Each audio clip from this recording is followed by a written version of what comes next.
আজকের আমরা ৯ নম্বর স্কুল করব। এর আগে আমি ৮টা স্কুল দিয়ে দিয়েছি, যদি কেউ না দেখে থাকো অবশ্যই দেখে নেবে। আর আমার সমাধান মাই সলিউশন এই চ্যানেলটিকে তোমরা সাবস্ক্রাইব করে রাখবে। আমি যখন পরের স্কুলগুলো দেব বা পরের অন্য কিছু দেব, তোমরা সেখান থেকে নোটিফিকেশান পেয়ে যাবে। অবশ্যই সাবস্ক্রাইব করবে এবং এই সাবস্ক্রাইবের বেল আইকনটি অবশ্যই প্রেস করবে। সাবস্ক্রাইবের বেল আইকন প্রেস করলে তোমাদের কাছে নোটিফিকেশান সবসময় পৌঁছে যাবে। এরপরে যখন নতুন স্কুল দেবো বা কোনো ডকুমেন্টেশান তোমাদের আমি বোঝাবো, তোমাদের কাছে এটা কিন্তু চলে যাবে, নোটিফিকেশান চলে যাবে। তোমরা অবশ্যই সাবস্ক্রাইব করবে এবং ভিডিওটি যদি ভালো লেগে থাকে লাইক করবে, বন্ধুদের সঙ্গে শেয়ার করবে, বেশি বেশি করে শেয়ার করবে। ঠিক আছে, তোমরা এরপরে আমি শুরু করছি ৯ নম্বর স্কুল। ৯ নম্বর school Itahar high school HS. প্রথম কোশ্চেন, একটি চোঙের কটি বক্রতল আছে? চোঙ নিয়ে আমি একটি ভিডিও দেব, অবশ্যই দেব। বলে রাখি, একটি চোঙের 3টি তল থাকে। ওপরে একটি তল থাকে, নিচে একটি তল থাকে এবং তার চারদিকে একটি বক্রতল থাকে। মোট 3টি তল থাকে। 5 পয়সা সমান কত টাকা? 5 পয়সা সমান 5কে 100 দিয়ে ভাগ করতে হবে। 5কে 100 দিয়ে 5/100 করলে হবে 0.05 টাকা। এরপরে গ দেখো, 3, 7, 8, 9, 0 এই অঙ্কগুলি দিয়ে 5 অঙ্কের ক্ষুদ্রতম সংখ্যা তৈরি করতে হবে। 5 অঙ্কের ক্ষুদ্রতম বলেছে, তাহলে এখানে 5টি অঙ্ক আছে। সেই জন্য আমাদেরকে কী করতে হবে? 0 কিন্তু আগে বসালে হবে না, আগে যে কোনো একটা ছোট সংখ্যা বসাতে হবে। যে কোনো নয়, সবচেয়ে ছোট সংখ্যাটা বসাতে হবে। এখানে আগে সবচেয়ে আগে 3 বসাতে হবে, তারপরে 0 বসাতে হবে, তারপরে 7, 8, 9। তাহলে 3, 0, 7, 8, 9 হবে। এটা 0 কিন্তু আগে বসিয়ে দিলে তখন সেটা 5 অঙ্কের থাকবে না, সেটা 4 অঙ্কের হয়ে যাবে। তাই আগে একটি সংখ্যা রাখতে হবে, আগে একটি অঙ্ক রাখতে হবে, তারপরে 0 বসাতে হবে। এর পরের কোশ্চেন আছে, বৃত্তের বৃহত্তম জ্যা কোনটি? বৃত্তের বৃহত্তম জ্যা আমরা এর আগেও পড়েছি। বৃত্তের বৃহত্তম জ্যা হচ্ছে ব্যাস। তারপরে কোশ্চেন 1, 169কে বর্গমূল করলে কী হবে? 169কে বর্গমূল করলে কী হবে? 169কে উৎপাদক বিশ্লেষণ করতে হবে। 169কে উৎপাদক বিশ্লেষণ করলে 13 গুণিতক 13 হবে। দুটো 13 আছে, রুটোবারের ভেতরে দুটো 13, 13 ইন্টু 13, সেই জন্য এটা বর্গমূল হচ্ছে 13 হবে। তারপরে দেখো, 24 ভাজিতক 1000 সমান কত? 24 ভাজিতক 1000 মানে 24/1000 সমান 0.024। কোন বর্গক্ষেত্রের অর্ধপরিসীমা 20 সেন্টিমিটার? বর্গক্ষেত্রটির বাহুর দৈর্ঘ্য কত? তাহলে অর্ধপরিসীমা দেওয়া আছে, বর্গক্ষেত্রের বাহুর দৈর্ঘ্য কত হবে? অর্ধপরিসীমা মানে বর্গক্ষেত্রের 2টি বাহুর দৈর্ঘ্য দেওয়া আছে। তাহলে একটি বাহুর দৈর্ঘ্য কত হবে? 20 ভাজিতক 2 সমান 10 সেন্টিমিটার। ঠিক আছে। এরপরে বলতে দেখো, 1 ডজন কলার দাম 48 টাকা হলে একটি কলার দাম কত? এটা অনেকবার পেয়েছি আমি, এটা খুব সহজ।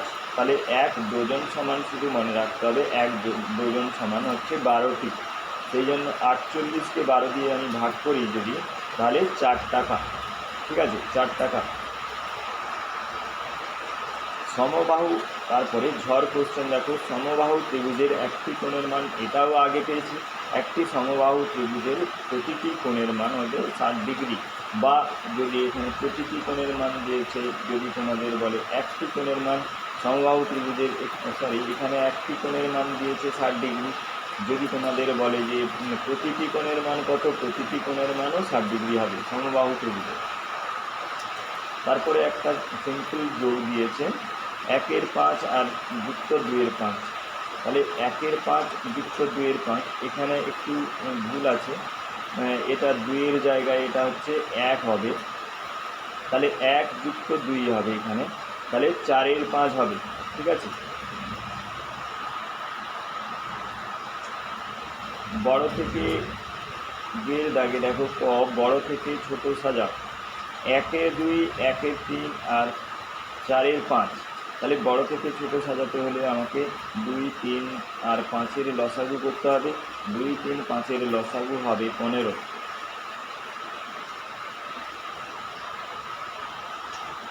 2, 3, 5-এর লসাগু হবে 15, কারণ এখানে কোনো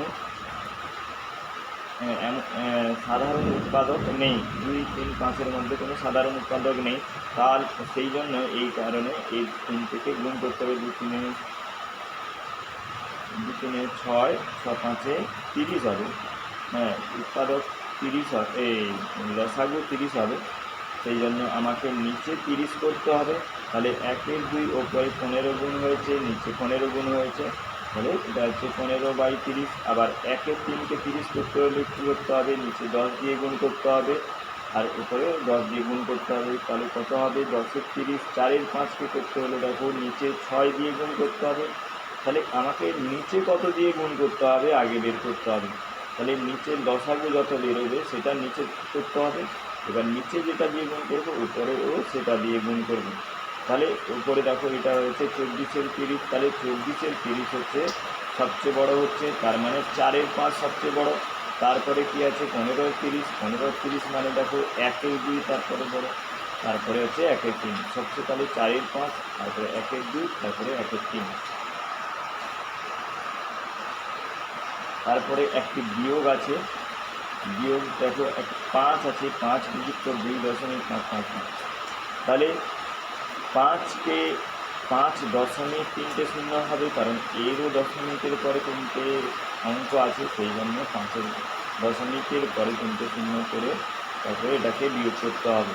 ঠিক আছে, তারপরে দেখো একটি সরল আছে, সরলটা দেখো, সরলটাতে দেখো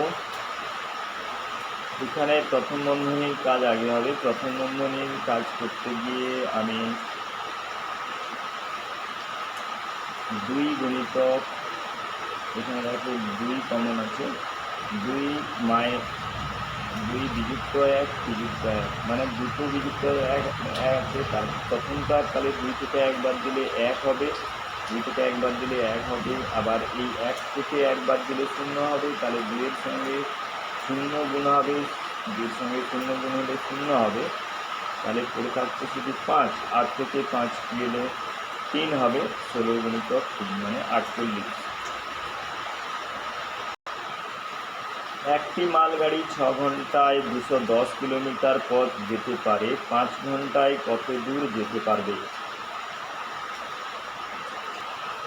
এটা ঐকিক নিয়মে করতে হবে। একটি মালগাড়ি 6 ঘন্টায় পথ যেতে পারে 210 কিলোমিটার, 1 ঘন্টায় কম যেতে পারবে, তাই 6 22 হয়েছে, তার 5 ঘন্টায় আবার বেশি যেতে পারবে, 5 আবার গুণ হয়েছে উপরে, তাহলে এটা হবে 175 কিলোমিটার।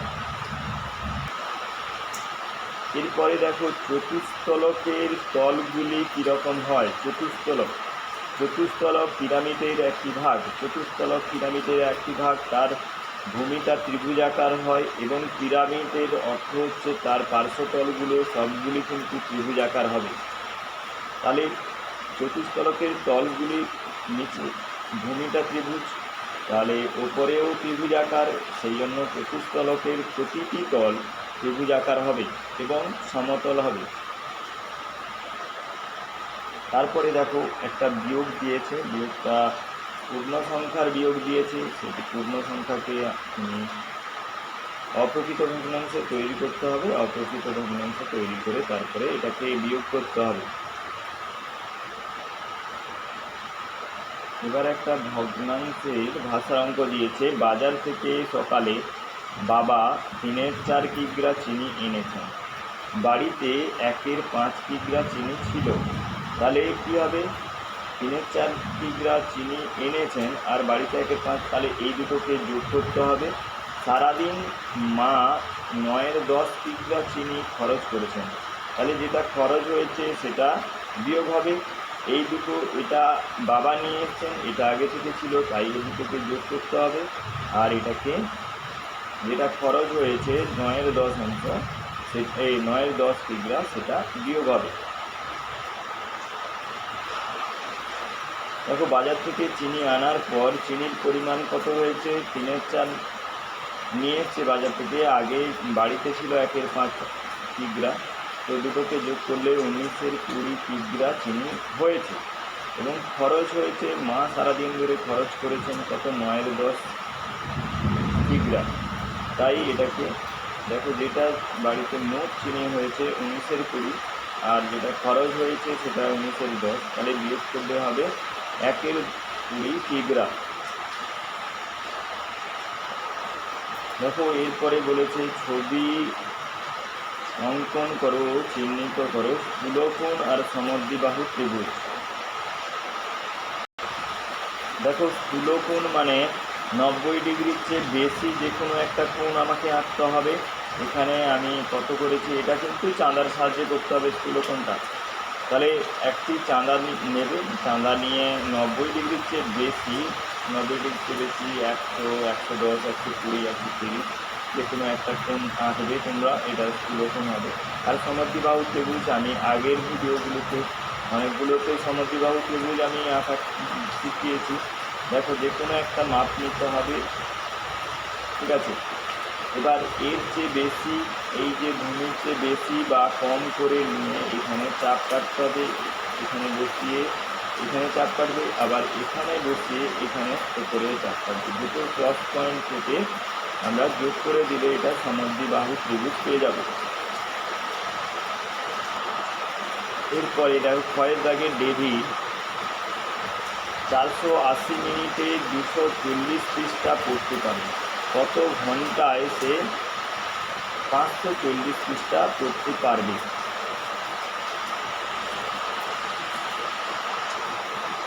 দেখো ডেভিড 240 পৃষ্ঠা পড়ে 480 মিনিটে। আমাকে এখানে ঘন্টা চেয়েছে, অ্যাকচুয়ালি আমাকে সময় চেয়েছে, তাই সময়টা আমি ডান দিকে রেখেছি। তাহলে একটি পৃষ্ঠা পড়তে তার কম সময় লাগবে, তাই 240 ভাগ হয়েছে, আবার 540 পৃষ্ঠা পড়তে এটা গুণ হয়েছে। তাহলে এটা পাচ্ছি আমি 1080 মিনিট। তাহলে 1080 মিনিটকে আমি ঘন্টায় পরিণত করতে হলে আমাকে 60 দিয়ে ভাগ করতে হবে। 60 দিয়ে ভাগ করলে কি পাচ্ছি আমি, 18 ঘন্টা। তারপরে দেখো বাড়ির চৌবাচ্চায় 10.251 লিটার জল আছে, আমি আরও 2 বালতি জল ঢাললাম, প্রতি বালতিতে 8.151 লিটার জল ধরে। এখন চৌবাচ্চায় কত লিটার জল আছে? দেখো প্রতি বালতিতে 8.151 লিটার জল ধরে, আগে চৌবাচ্চায় 10.251 লিটার জল ছিল, তারপরে এক বালতি ঢাললাম মানে 8.151, তারপরে আর এক বালতি ঢাললাম 8.151। তাহলে সবগুলোকে যোগ করলে এখন চৌবাচ্চায় কী হবে, 26.553 লিটার জল আছে। এরপরে ঘয়ের দাগে কোশ্চেন দেখো, একটি সেনা শিবিরে মোট 3200 জন সেনার 160 দিনের খাবার মজুদ ছিল। বিশেষ প্রয়োজনে আরও 800 জন সেনাকে ওই শিবিরে আশ্রয় দিতে হলো। মজুদ খাদ্যে তাদের কতদিন চলবে? দেখো 3200 জন সেনা প্রথমে ছিল, তাদের কত দিনের খাবার ছিল? 160 দিনের খাবার ছিল। তাহলে একজনের কত দিনের খাওয়া চলবে? অনেক দিন চলবে, বেশি দিন চলবে, তাহলে 160 মিনিট হবে, এটা বেশি গুণ হবে। এবার 800 জন সেনা এসছে, তাহলে 3200 ছিল, তারপরে 800 এসছে, মোট হলো কত? 4000। তাহলে 4000 সেনার কতদিন চলবে? ঠিক আছে, 4000 নিচে 22 হবে, তাহলে 128 দিন। এরপরে দেখো 90 মিটার দৈর্ঘ্য ও 60 মিটার প্রস্থের আয়তাকার মাঠের অর্ধ পরিসীমা কত? এটা আমি আর করে দেখাচ্ছি না, এটা খুব সহজ কোশ্চেন। অর্ধ পরিসীমা বের করতে হলে, একটি আয়তাকার মাঠের অর্ধ পরিসীমা বের করতে হলে দৈর্ঘ্য আর প্রস্থকে যোগ করতে হবে। দেখো 90 আর 60কে যোগ করতে হবে, 90 আর 60 যোগ করলে 150 মিটার। এটা একদম সহজ কোশ্চেন। তারপরে দেখো 4-এর দাগে, দেখো 4-এর দাগে দিয়েছে ছবি দেখে নিচের প্রশ্নগুলির উত্তর দাও। এবিসি কি ধরনের ত্রিভুজ? দেখো এবিসি, তাহলে এটা কি ধরনের ত্রিভুজ তোমাদের কি মনে হচ্ছে? তাহলে এই কোণটা 90 ডিগ্রি আছে, তাহলে যে কোনো ত্রিভুজের যদি একটি কোণ 90 ডিগ্রি হয় সেটা সমকোণী ত্রিভুজ হবে।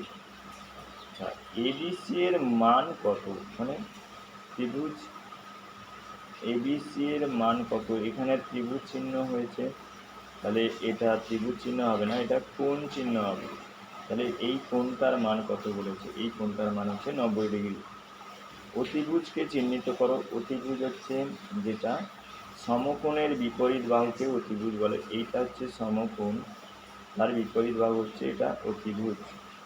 ঠিক আছে, তারপরে বলেছে এবিসি বিসিএ সিএবি, মানে তিনটি কোণ এবিসি বিসিএ আর সিএবি, এই তিনটি কোণের সমষ্টি কত হবে? 180 ডিগ্রি হবে। এটা যে কোনো ত্রিভুজ হলে, যে কোনো ত্রিভুজের তিনটি কোণের সমষ্টি 180 ডিগ্রি। তারপরে এক ব্যবসায়ী 526 টাকা দামের 52টি ঘড়ি কিনলেন, প্রতি ঘড়ি 610 টাকায় বিক্রি করলেন। তিনি বিক্রি করে তিনি কত বেশি টাকা পেলেন? তিনি 52টি ঘড়ি মোট কত টাকায় কিনেছেন? 52 গুণিতক 526 করলে এটা বেরোচ্ছে। আর 52টি ঘড়ি বিক্রি করেছেন, দেখো 610 টাকায় প্রতিটি ঘড়ি বিক্রি করেছেন, তাহলে 52 গুণিতক 610 হবে। তাহলে এটা করলে এটা বেরোচ্ছে। তাহলে বিক্রি করে তিনি মোট লাভ করেছেন কত? তাহলে বিক্রয় মূল্য এটা, তার থেকে ক্রয় মূল্য এটা বাদ দিলে আমি তার লাভ পেয়ে যাব। তাহলে 4368 টাকা তিনি লাভ করেছেন বা বেশি পেয়েছেন। তারপরে একটি সরল আছে, দেখো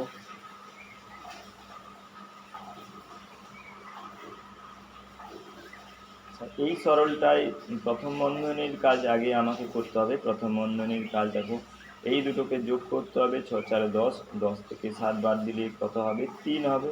তাহলে 3 হলো। 7 থেকে 3 বাদ দিলে 4 হবে, তাহলে 8 ভাজিত 4 মানে 2 হবে। আচ্ছা, 210 থেকে 2 বাদ দিলে কত হবে? 208। 21 জন লোক একটি পুকুর খনন শুরু করে। তারা 40 দিন পুকুর খননের কাজ শেষ করবে বলে ঠিক করলো, কিন্তু 7 জন লোক অসুস্থ হয়ে পড়ায় পুকুর খননের কাজটি কত দিনে শেষ হবে? দেখো 21 জন লোক একটি পুকুর খনন করতে পারে 40 দিনে। একজন লোক খনন করতে তার বেশি দিন সময় লাগবে, 40 গুণিতক 21 হবে। এবার 7 জন লোক অসুস্থ হয়ে গেছে, তাহলে এখন কত লোক আছে? 21 বিযুক্ত 7, তাহলে 14 জন লোক। 14 জন লোক কত দিনে শেষ করতে পারবে? তাহলে এটা 14 জন 22 হবে, কাটাকাটি করলে হচ্ছে 60 দিনে। তারপরে কোশ্চেন দেখো মোর দাগে 2.8, এখানে পয়েন্টটা ঠিক বোঝা যাচ্ছে না। 2.8 সেমি দৈর্ঘ্যের ব্যাসার্ধ বিশিষ্ট একটি বৃত্ত অঙ্কন করো। এই বৃত্তের নাম দিয়ে নিম্নলিখিত অংশগুলো চিহ্নিত করো। এই নিম্নলিখিত অংশগুলো কী কী আছে? জ্যা, কেন্দ্র এবং ব্যাস, পরিধি। দেখো এখানে 2.8 সেন্টিমিটারের একটি বাহু আমি স্কেলের সাহায্যে একটু কেটে নেব। তারপরে এখানে কেন্দ্র একটা তৈরি করব, পয়েন্ট একটা দেব, পয়েন্ট দিয়ে পেন্সিল কম্পাস দিয়ে এটাকে ঘুরিয়ে এটাকে বৃত্ত তৈরি করব। বৃত্তের পরিধি হচ্ছে এইটা, যেই বৃত্তটা সেটাকেই পরিধি বলছে। কেন্দ্র, যে পয়েন্টটা আমি নিয়েছিলাম যাকে কেন্দ্র করে বৃত্ত হয়েছে সেটা হচ্ছে কেন্দ্র। ব্যাস, তাহলে কেন্দ্র দিয়ে একটি সরলরেখা যখন টানবো সেটা হচ্ছে ব্যাস হবে। আর জ্যা বৃত্তের যে কোনো দুটি বিন্দুকে আমি যোগ করলে জ্যা তৈরি হয়। ঠিক আছে? আশা করি ভিডিওটি ভালো লেগেছে। ভালো লাগলে অবশ্যই লাইক করবে এবং বন্ধুদের সঙ্গে শেয়ার করবে। আর বেল আইকনটি, সাবস্ক্রাইবের বেল আইকনটি অবশ্যই দাবাবে। আর ভিডিওটি দেখার জন্য ধন্যবাদ।